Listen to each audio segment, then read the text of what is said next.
ध्वनिमङ्गलं वञ्चिवीनासे कुञ्चित् ध्वनिमङ्गलं स्वागतं स्वागतं स्वागतं स्वागतं स्वागतं स्वागतं स्वागतं स्वागतं कैसा पावन सुहावन समय आज है कैसा पावन सुहावन समय आज है आप आए अतिथियों में सजताज है आप आए अतिथियों में सजताज है देव की भांति पूजन करे आज हम देव की भांति पूजन करे आज हम स्वागतम स्वागतम स्वागतम स्वागतम स्वागतम स्वागतम स्वागतम स्वागतम करते हैं मिलके अर्पित सुमन आज हम करते हैं मिलके अर्पित सुमन आज हम स्वागतम स्वागतम स्वागतम स्वागतम स्वागतम स्वागतम स्वागतम स्वागतम मन की वीणा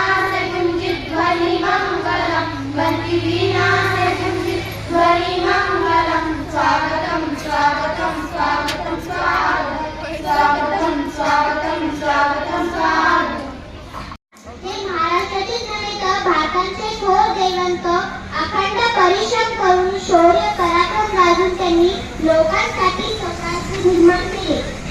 छत्रपती शिवाजी महाराज यांना प्रेरणा दिली ते म्हणजे जिजाऊ माता. असे म्हटले जाते की मायेची थोरवी किती सांगावी मायेची थोरवी किती सांगावी जननी जन्मभूमी सर्वांनी श्रेष्ठ जननी जन्मभूमी सर्वांनी श्रेष्ठ. राजमाता जिजाऊ यांच्याविषयी काय बोलणार आहे. त्यांचा जन्म 12 जानेवारी 1853 मध्ये झाला. त्यांचा न्याय आणि शांतता कशी आली व फळाला तो बापाचा बाप पागशुभा जन्मला तो बापाचा बाप पागशुभा जन्मला अर्धवटी माझी जाऊची शपथ घेतली स्वराज्याची अर्धवटी माझी जाऊची शपथ घेतली स्वराज्याची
झाला. रयतेवर होणारा अन्याय अत्याचार पाहून जिजाऊंना नेहमी वाटे की आपल्या लोकांचे राज्य म्हणजे स्वराज्य असायला हवे.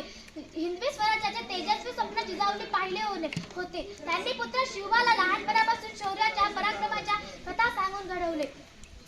जिजाऊंच्या प्रेरणेतून शिवरायांनी माती स्वराज्याचे भगवे निशाण उभारले. जिजाऊंनी दिलेल्या संस्कार व शिक्षणामुळे शिवराय स्वतःचा विचार न करता इतरांच्या कल्याणासाठी जगले व धर्मासाठी लढले. एवढे बोलून माझे 2 शब्द संपत जातात. एवढेच म्हणते जातात एवढेच. खवरं तुमचे कर्म जिजाऊ उपकार कधीला सुटणार. खवरं तुमचे कर्म जिजाऊ उपकार कधीला सुटणार. चंद्र सूर्य असेपर्यंत नाव तुमचे मिटणार. सदैव होईल नतमस्तके राजमाता जिजाऊ तुमच्या चरणापुढे. जय जिजाऊ जय शिवराय. धन्यवाद.